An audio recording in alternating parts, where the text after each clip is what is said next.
Hello, my friends. Welcome. My name is Joe. This is the Joe Martino Show.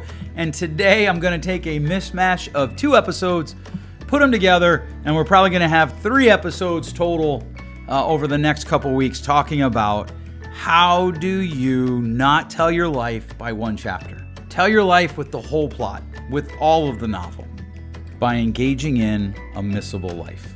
Let's kick it off. This is the Joe Martino Show. You're listening to The Joe Martino Show, a podcast dealing with all things emotional, relational, and human nature. Joe is a licensed counselor in the state of Michigan, specializing in relationship therapy. He is also the author of the book, The Emotionally Secure Couple. All advice offered in this episode is offered for entertainment and educational purposes only. Enjoy the show. All right. Welcome back. What to talk about today? I actually thought about just making this a riff, just kind of talking stream of conscious, and some of you might think I do that anyhow, but I actually kind of write out, I don't know, usually 4 to 6, sometimes I'm even 7 or 8 months out in what shows will be where, with plug-in spots, right? So as things come up, as things change. And today's riff is supposed to be about don't tell your story with one chapter.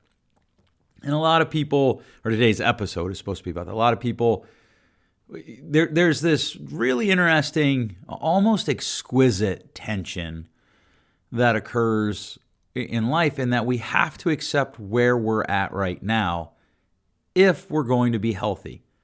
We have to accept what is going on in our life right now at this moment if we're going to be healthy. And at the same time, we then have to be optimistic about the future. We have to be willing to look for change. How do we grow? How do we progress? How do we evolve, if you will? And one of the ways that we do that is we avoid the temptation to just live our life in one chapter. And this can be from both good things and bad things, right? And so the mother of 3 or 4 young children might become her whole identity in this moment. And to some level, that's not only fine, it's normal and healthy, but it can't be her whole life identity. Or she might have a job that she really likes and she's really good at and she's making an impact in the world, and that becomes her whole identity. And it's a good thing. And yet it would be unhealthy if she tried to tell her entire story of her life through just that chapter. And then you have the other side of it where it's a bad thing that happens, a sentinel event, if you will. Sometimes things happen. People commit crimes against us. People commit abuses against us. We make mistakes. We hurt other people. We do things that we regret. And rather than processing it, that regret becomes guilt and shame. And you know, guilt is healthy. I'm not sure that shame is ever a beneficial emotion. I think that guilt that leads us to change is healthy and beneficial and really is necessary for life. And when people get stuck, sometimes they tell their life with just the one chapter. Think about a person who's struggling with substance abuse. We know 2 things are typically true. One, they struggle with relationship, right? Because it's a relationship with the substance that they're abusing that becomes off the rails. It becomes out of a beneficial manner. Instead of being in a beneficial manner, it becomes this non-beneficial thing. And so we know that they're struggling with relationships. And then we also know that there's typically high shame. Most addicts struggle with high shame. This is why we when we do therapy, it's not beneficial to lean into like trying to shame them. And at some level, it'll probably be beneficial for us to just pause for a second and talk about what is shame. Because in America right now, almost anything is shame. And as is with most things that are difficult sometimes to define, it's probably beneficial for us to just take a moment and maybe define it by what it isn't first. And so someone giving you accurate feedback about something you're doing isn't shaming. Someone saying they don't like something that you like isn't shaming. Someone saying that they do it differently than you is not shaming. Someone saying that you didn't meet standards that are required is not shaming. Someone saying that You're not good enough to play on a certain team or organization. That is not shaming. It might be hurtful, and one of the things that we talk about regularly is the difference between hurtful and harmful. In order to get to harm, to shame, we have to be involved with some harm. There has to be a harmful layer to it. I'd even be willing to argue with you that there has to be intent, that it's almost impossible for someone to unintentionally shame you. And here's why I argue this, because I think we fail to make the distinction between the things that happen and our interpretation of the things that happen, and how they being our interpretations actually drive most of the emotions that we feel. So then when we switch it over to, okay, let's talk about, shame that I feel. So I do something that is hurtful. I don't know, pick something stupid. I yell at my wife. I say something that, hurts her feelings. It's an attack. I attack her verbally. I should feel regret and guilt. When I feel shame, I start to circle onto that, and I start to fixate on it, and I start to make that my identity. Well, I did this, and it becomes the reason why we begin to do other things. So we start to soothe it rather than process it. And so I start to feel shame, and rather than I did something wrong, I interpret it as I'm wrong, I'm bad. I did something bad, I'm bad. And this is where we're kind of caught in a little bit of a catch-22 in society today, because at some level, one of the messages that we tend to say on repeat to people is there are very few things that you do that are bad as long as it serves you. You just have to be more selfish. You just have to do blah, blah, blah. You have to do what's right for you. And as long as that's the criteria, then it's okay. And there are some certain, there's some certain codes that you have to live by, and even maybe some subset codes that people have. So different communities, different groups of people. But shame becomes this thing of, I'm taking this guilt for something that I did, and I'm changing it from guilt to an identity piece. And so the question becomes for me, well, how do we not tell our lives with one chapter? And this moment right here is where today's session might become a bit of a riff, because recently I was listening to somebody speak, and he made the statement, and I'm not sure that this is an exact quote, but the gist of it was, he asked the question, are you living a missable life? Are you living a missable life? Because this is how we stop from telling our life with just one chapter. It's not the only way, but it's probably the foundational way. What I mean by that is that you have to decide how you're going to live your life so that you can handle the chapters. Right? I like the chapter analogy because I truly believe that all of us are telling a story with our lives. Hold your left hand up in front of your face if that represents a story that you thought you were going to be telling. And now hold your right hand up so your fingers are together and they're facing each other, and touch your fingers together. If they match, life is grand. The reality is, though, that most of us, because that right hand represents the story that you are telling, so when they match, life is grand. The reality is, though, that most of us, there's going to be a little bit of a gap there, and we're going to learn to tolerate that, and we're going to learn to navigate that. The chapters, though, these are the different things that happen. So my life, I'm getting older, and I look back at my life, and I realize the different ways that I approach things, the different ways that I interpret things, the way some of my beliefs have drastically changed over the years. And that's if you were writing a novel, which I've never done, I'd love to do it someday, that's a character progression. Also, I want to add one more story trope, technique, I'm not really sure of the word there, but one more story element, I think is actually the word. Here's a truth that I believe, and you can decide if you agree with me or not. There are only two stories ever told in the history of mankind. We only tell two types of stories. And yes, I know that there are 6 basic plots that all stories have, but there's only 2 stories, actual stories that we tell. One is a story of brokenness. The other is a story of redemption. The really, really amazing stories tell both. They tell both stories of brokenness and redemption. But here's the thing. To do that, you have to have chapters. And of course, the danger for us is that we get stuck in one chapter. Or we try to tell our life we want to tell it without thinking about the segments that make up our life. And so this idea of, are you living a missable life, when that becomes the overall arcing plot, or the overall plot arc, I think is the correct order, it's easier to move from one chapter to the next. So right now, I have a chapter of my life that is changing. I'm about to have my oldest daughter graduate high school, start college.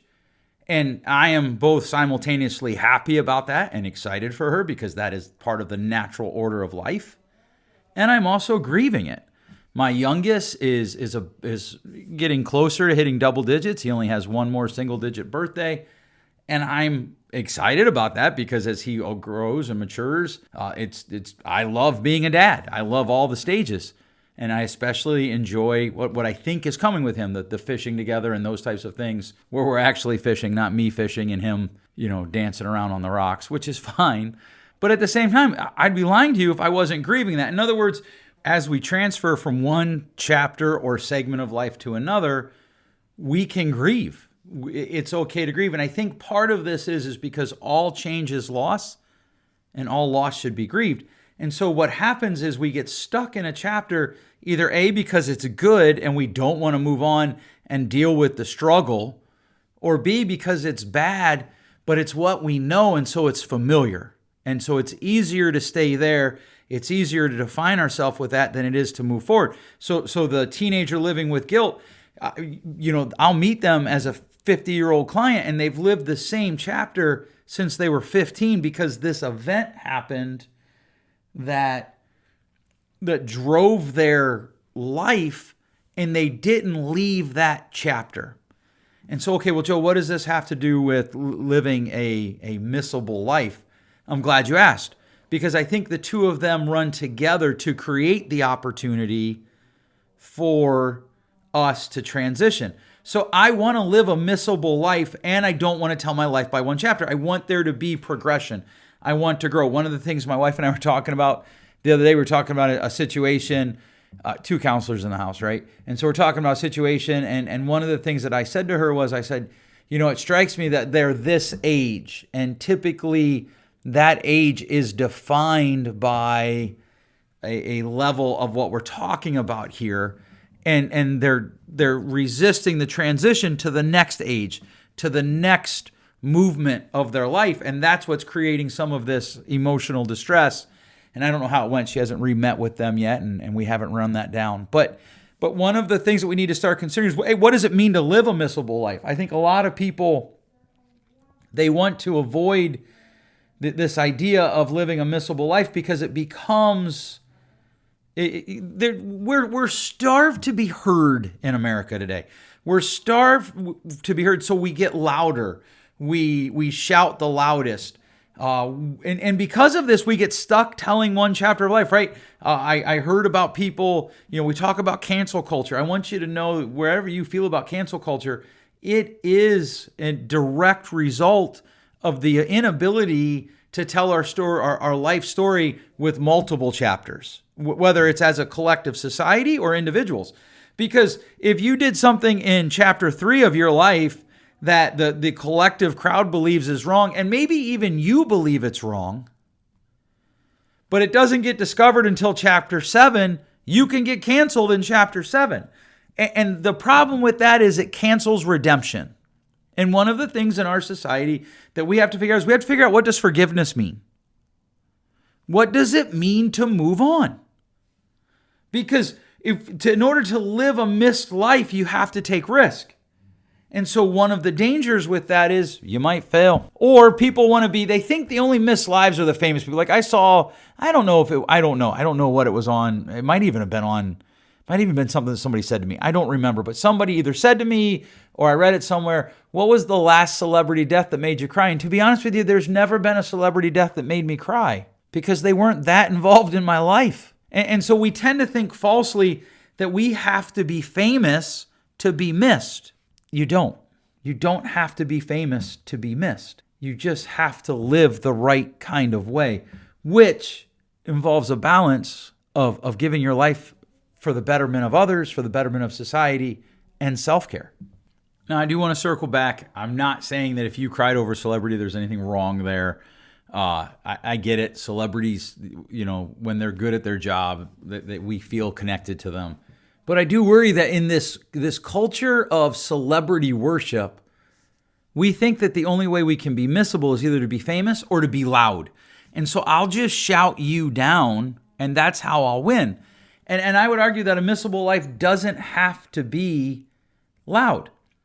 I would say it doesn't have to be claimed, and it doesn't even have to be out in front.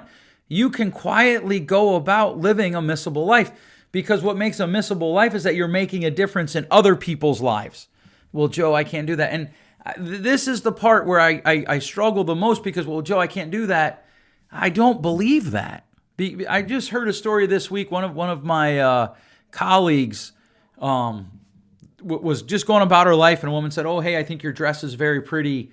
And they started talking. The woman was like, "Would you mind if I hugged you?" And so she hugged my friend, my colleague, and she said to her, "Thank you so much. I haven't hugged anyone in over a year since my husband died in COVID." And because of COVID, I'm guessing, right? I'm adding the COVID part. But that made an impact on that woman's life. Suddenly, my colleague engaged in a missable activity that is quiet, that is not loud, that is not proclaimed, that is not thrown in people's faces. It's not shouting people down. And it's also not living in one chapter. It's also not living in just this chapter of, well, we can't touch anybody because there's a virus going on. We're transitioning. We're moving. We're growing. And if you want to live a life that isn't stoled by one chapter, I want to deal with this kind of two ways. And we're probably going to do two parts. We're probably going to answer the live a missable life part next week. But first of all, you have to come to the place where you recognize the things that you have done that are hurtful, or that were destructive, or that were not helpful, without engaging in shame. So I see this a lot in therapy. We'll be talking about something, and suddenly you'll see the light kind of dawn in the client's eye, like, "Oh, hey, I'm chasing my youth because it was taken from me," or "I have this weird relationship with food," or "I have a strange relationship with relationships," or any of these realizations. You can see them hit, or "I have this self-defense mechanism that is destroying what I actually want." And right there is an opportunity to now make a chapter transition, because the realization happened. Oh, I'm doing this and it's hurtful. And so then they have to risk engaging in the behavior that could create the change. However, they also have to be able to recognize the behavior, the activity, the time spent, and dare we say wasted, in engaging in the self-defense mechanism. And they have to have space for themselves to grieve that. And some clients, maybe many clients, they get stuck in this shame thing, like, "I can't believe I was that stupid." Well, I always tell people, it's not that you're stupid. It's not that you're wrong. It's not that there's something inappropriate about you. It's not that you're irreparably broken. But you are broken. And the beautiful thing about life is, if your heart is beating and you can breathe, there's also redemption. And redemption leads to change, and change moves us to the next chapter. But that creates loss. At the very least, it creates the loss of familiarity. And so people engage in difficulties on repeat because that is known and it's safer than engaging in the change. So we need to develop a skill of being able to truly evaluate our lives, truly evaluate what we're doing, recognize the areas that are not working, even if we've engaged in them repeatedly because we felt they were working. And we can feel regret, we can feel guilt, we can't engage in shame because shame stops us, it bogs us down. And so to tell a new chapter, we have to accurately know the chapter that we're in. If you think about the hero's journey, which is often the plot line for, or the plot structure for how many fictional stories are told, originally crafted by Joseph Campbell. Actually, I believe the book is called The Hero's Journey that he wrote. And it's become a plot for, or the plot structure for many books. And essentially it breaks down into three groups. You'll find, if you search it online, you'll find a lot of, perhaps more detailed examples or diagrams of it. But the first one is call to adventure. You're right, we're all called to an adventure. Just the fact that we're here, just the fact that we are alive is a call to adventure. But the adventure is fraught with peril. The adventure has dangers. The adventure has problems. And part of the adventure is trying to solve those problems. And this is typically what we tend to resist. This is what the hero tends to resist. And as the hero begins to engage the problem, they tend to look for a comfortable way to solve the problem, or they refuse the call to the adventure. And so they refuse to leave their known world, their known atmosphere, and they refuse to leave, if we can stick with the kind of the theme of this episode, they refuse to leave their known chapter. And then typically they meet someone, and here's, they meet a mentor, or they embark on the journey, and now they've left their known chapter, they've left their known universe, but now they're in the middle of an ordeal. Now they're in the middle of peril. Now they're in the middle of discomfort, of pain. And this is typically where we tend to bail on the process of change. This is where we tend to bail on the idea of growth. When it gets too hard, we stop. And because we've come to a place in society where if you feel it, it's reality, well, people stop. You don't like this, just quit. You don't like that, just stop. You don't like this, just move over there. And growth can be all of those things. It can be quitting. It can be stopping. It can be moving over there. But if it's done to avoid the perils of the journey, it's probably not growth.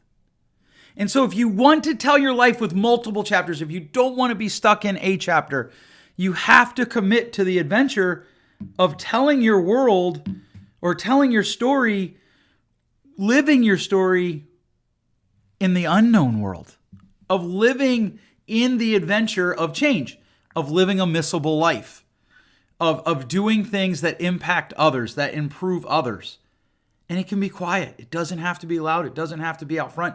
It can literally be in your circle. You don't have to be famous. You don't have to be out there doing all these things. You just have to be able to regularly engage in the perilous journey of putting it out there for other people, of admitting your mistakes and committing to growing from them. That's what you have to do. That's what you have to engage. It's incredibly terrifying for most people, and it's almost always incredibly rewarding. I would actually say it's always rewarding. I just really dislike universals. How do you not live your life by one chapter? You engage in what Joseph Campbell calls the hero's journey, and you pursue making the world better for other people. I truly believe that is the catalyst to move from a broken story to a redemptive story. You love others as you love yourself. You treat others as you want to be treated, which has been considered the golden rule. You realize that everything you do affects other people, which doesn't mean you don't do things. It just means you think through that effect. And you seek growth. You recognize growth. You recognize that what you believe in your 20s, you might not believe in your 30s. What you don't believe in your 20s, you might believe in your 30s. And what you believe in your 30s, you might not believe in your 40s. And what you believe in your 40s, you might not believe in your 50s. It brings you growth. Seek growth. And while you're experiencing the growth, you can grieve the growth. You can lament the growth. All right, this is going to be a multi-part series for certain. At least one more. As I kind of drew it out, thinking it through, it might actually be three episodes. I want you to think about what you're doing in your life to pursue growth, and how are you feeling about it? Are you lamenting it? Are you grieving it? Are you allowing yourself the space to grieve it? And then are you also enjoying it? Because those do not have to be mutually exclusive. All right, thanks so much for listening. We'll catch you next week. Thanks for listening. If you enjoyed today's show, please share with a friend. And hey, give us that rating in your podcast store. Until next time, change possible.